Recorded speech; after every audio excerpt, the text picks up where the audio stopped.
just like we have given a history about the Mariva injunction, this Anton Piller versus a manufacturing process limited. So, this was case related to trade secret.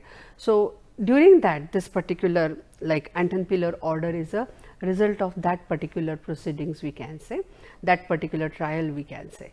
Now, here what exactly happened, that in Anton Piller order what happens, that you are getting the authority to search a premises, and what you can do, you can seize the evidences without prior warning. That is very important. Okay, so just see the example now I will give you. Especially patent process related patent is there. We always say that product patent is very strong patent, because you are like getting that final product into the market. Process patent is very difficult to like enforce. So, probably in such cases Anton Piller may be of a use actually. So, how is it? I am just giving you one example. You can just then